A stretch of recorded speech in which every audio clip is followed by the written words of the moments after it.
Katanya soal bahasa Inggris susah dan panjang-panjang. Tenang aja, yuk simak video ini biar kamu gampang untuk ngerjain soal LBE bahasa Inggris.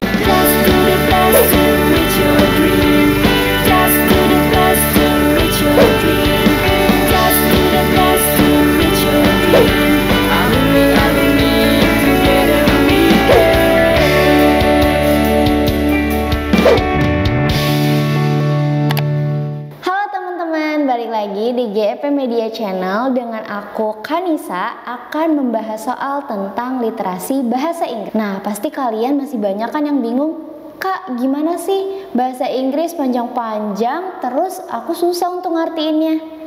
Yuk kita belajar bareng-bareng. Nah, di soal yang pertama ini adalah membahas tentang arti ya. Coba kita baca dulu pertanyaannya, yaitu what does the word sadity in paragraph 2 most nearly mean? Yang artinya apa sih makna yang mendekati dari kalimat sadity di paragraf kedua. Nah, paragraf kedua kalimat sadity ini telah digarisbawahi ya, sadity, yaitu artinya adalah kepuasan. Nah, mana sih pilihan di ABCD-nya yang mendekati arti dari kepuasan? Oke, atau kekenyangan ya, satiti di kalimat paragraf kedua, kekenyangan. Oke, di pilihan ABCDE-nya mana sih arti yang mendekati dari arti kekenyangan? A. Hunger. Hunger artinya adalah kelaparan. Kelaparan. Oke, berarti kalimat pada pilihan A ini bukan jawaban dari kalimat satiti karena dia tidak berkesinambungan dengan arti kenyang. Oke, berarti A bukan jawabannya. Yang B, satisfaction. Satisfaction itu merupakan arti dari kepuasan. Oke, udah jelas ya, berarti jawabannya adalah yang B. Oke, tapi kita cari tahu lagi arti dari pilihan C, D, dan E. Pilihan C, exhaustion, itu artinya adalah kelelahan. Kelelahan. Dan pilihan C itu tidak berkesinambungan dengan arti saditi, yaitu kekenyangan pada kalimat di paragraf kedua. Berarti yang C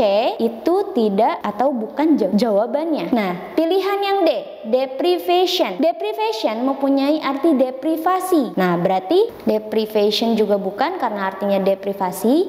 Nah, terus yang terakhir adalah craving. Craving mempunyai arti keinginan. Nah, berarti dia juga bukan atau tidak berkesinambungan dengan arti saditi atau kenyangan. Nah, sudah jelas berarti mana sih kalimat yang mendekati dengan arti kalimat saditi di paragraf 2? Berarti adalah yang B. Karena kekenyangan sama dengan kepuasan yang telah kita lakukan, yaitu makan. Sudah makan, kekenyangan, berarti kita sudah puas.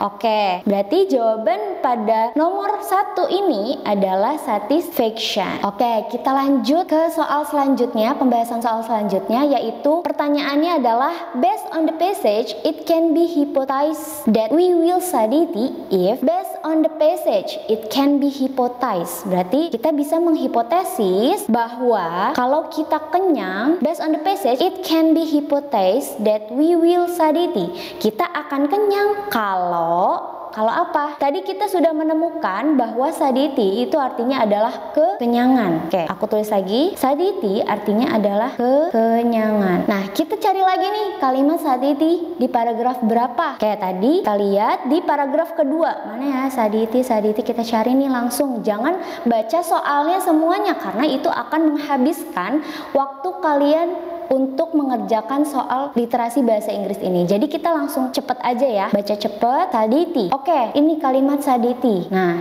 kita baca lagi nih sebelumnya, di titik sebelumnya. Kalimat titik, ini titiknya.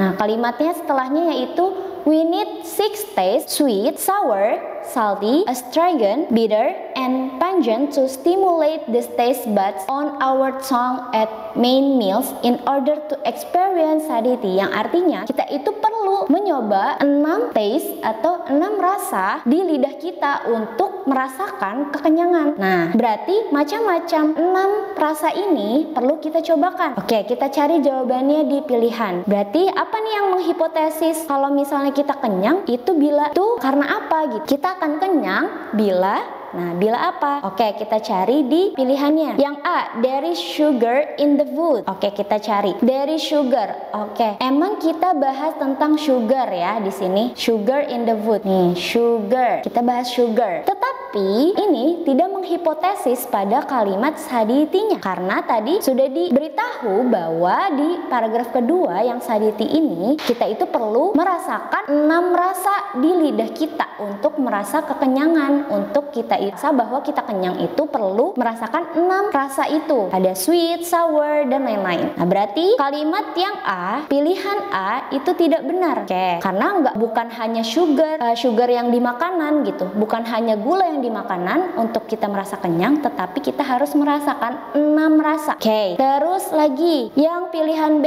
we eat or drink something sweet. Nah, ini juga nggak berkaitan ya dengan yang kita baca tadi, 6 rasa. Berarti pilihan B juga bukan. Kita itu pilihan B apa sih artinya? Kita perlu makan dan minum yang manis. Berarti nggak nyambung nih sama kalimat yang kita baca tadi, yang kita itu perlu 6 rasa yang perlu kita rasakan di lidah kita untuk merasa kenyang. Oke, alcohol is served during meal time. Alkohol itu perlu dilakukan saat makan, saat waktunya makan. Nah, ini juga tidak menjelaskan ya bahwa kalau kita itu kekenyangan bila kita itu meminum alkohol atau melakukan minum alkohol saat waktunya makan. Oke, berarti ini juga nggak nyambung. Nah, pilihan D, taste in the food complement each other. Jadi rasa-rasa yang ada di makanan berkesinambungan atau membutuhkan satu sama lain. Nah, ini rasa-rasa di makanan. Berarti ini menjelaskan tentang 6 rasa tersebut ya. Berarti ini bisa menghipotesis nggak kalau misalnya kita kekenyangan kita harus apa gitu. Berarti jawaban yang benar adalah pilihan yang benar adalah yang D. Oke, kita bahas soal selanjutnya, yaitu pertanyaannya, according to the text, the following statement is true, except. Di sini berarti soalnya menanyakan tentang berdasarkan teks, the following statement. Di bawah ini, statement di bawah ini adalah benar, kecuali. Nah, except itu berarti kan kecuali. Nah, statement di bawah ini yang pilihan A, B, C, D, E-nya itu benar, tapi kecuali yang mana nih? Oke, berarti nggak usah baca soalnya lagi, tapi kita cari dari pilihannya. Bacaan pada pilihan. Coba kita baca pilihan yang A dulu ya. Sugar is found in many forms other than just refined white sugar. Oke, di sini berarti kita menemukan kata kunci white sugar. Kita cari nih sugar dan white sugar. Sugar is found in many forms. Berarti artinya gula tuh ditemukan di berbagai bentuk yang lainnya dan bukan hanya gula putih saja. Oke, di sini di bacaan paragraf pertama coba kita cari ya. White sugar. Nah, di sini ada white. We do not have to consume white. Refined sugar to be consuming sugar. Nah, berarti ini udah ada nih refined sugar. Nah, berarti di teksnya itu udah ada kan yang mengatakan bahwa refined white sugar. Tapi benar gak sih kalau misalnya ada bentuk gula lain selain white sugar? Nah, kita baca lagi. Sugar include glucose, fructose as in fruit sugar, lactose as in milk, sucrose as in table sugar, maltose or malts as in rice malt and honey. Jam contains concentrated juice which is high in fruit sugar. Maple syrup, corn syrup, palm sugar, bla bla bla bla sampai white sugar in different which is not all that different from white sugar. Berarti yang nggak jauh beda sama gula putih. Nah, di sini juga disebutin bahwa ada brown sugar. Berarti ada bentuk lain gula yang bukan selain white sugar. Berarti ada bentuk lain yang gula tetapi bukan gula putih aja. Berarti ada yang lainnya gitu. Nah, berarti ini ada statement yang benar, pilihannya A, yang A. Kita ke pilihan yang B. Sugar is converted into fat in the bloodstream at a higher rate than starch. Jadi si sugar ini, gula ini bisa mengkonversi atau memindahkan ke dalam bentuk lemak yang bisa gemuk daripada bentuk starch itu fatty ya. Oke, kita cari nih kalimat sugar is converted. Sugar is converted into fat in the bloodstream. Di paragraf pertama ada nggak kalimat bloodstream? Nggak ada kan? Kita cari di paragraf kedua. Oke, ini ada fat in the bloodstream. Berarti ini sama kalimatnya. The body changes sugar into 2 to 5 times more fat in the bloodstream than it does starch. Oke, berarti pilihan B itu benar karena terdapat pada teks. Dan kalimat pada teksnya itu sesuai dengan pilihan yang B atau sama ya. Berarti pilihan B betul. Lagi nih kita cari ya pilihan yang C. Traditional Chinese medicine suggests that we need sweetness to maintain balance. Jadi tradisional obatnya Cina itu menyarankan bahwa kita itu butuh sweetness atau manis untuk menjaga keseimbangan tubuh gitu, untuk menjaga keseimbangan.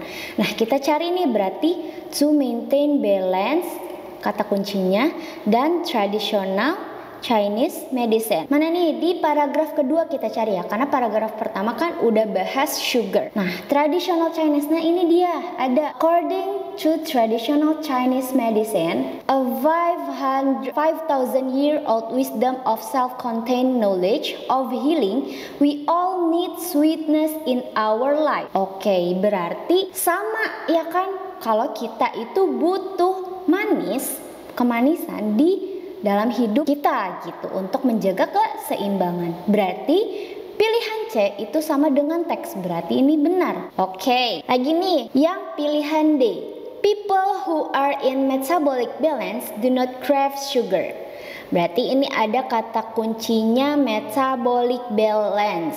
Pilihan D itu artinya apa sih? Orang yang mempunyai keseimbangan metabolisme itu tidak akan merasakan keinginan pada gula gitu, pada rasa gula. Nah, bener gak nih kalimatnya? Nah, ini kata kuncinya ada metabolic balance dan crave sugar. Kita cari di kalimat ini, metabolic balance dan crave sugar di teks itu ada nggak sih?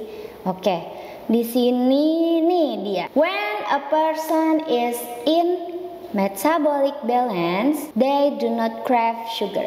Sama ya, berarti pilihan D itu benar. Nah, udah jelas banget nih pilihan E gak sih jawabannya? Kita cek dulu ya. Organic brown sugar is much healthier than white sugar. Oke, berarti ini katanya pilihan E, brown sugar atau gula manis yang coklat itu lebih sehat daripada gula putih.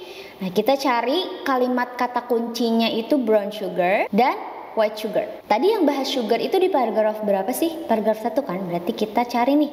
Oh, ini brown sugar. Brown sugar katanya ada nih organic brown sugar, which is not all that different. Berarti not different, nggak jauh beda sama white sugar, gula putih. Nah, berarti salah dong. Berarti kan kalau misalnya brown sugar gak jauh beda sama white sugar kan berarti sama-sama kalau misalnya kebanyakan dia gak healthier tapi dia malah bikin penyakit gitu. Berarti jawabannya adalah yang E. Ini adalah kalimat yang salah untuk according to the text tuh. Oke. Nah, kakak punya nih latihan soal untuk kalian jawab. Jangan lupa untuk kalian jawab di kolom komentar ya. Baca pelan-pelan soalnya dan jawab di kolom komentar. Dan jangan lupa ajak teman-teman kalian juga. Nah, segini aja pembahasan literasi bahasa Inggris kali ini. Semoga bermanfaat. See you!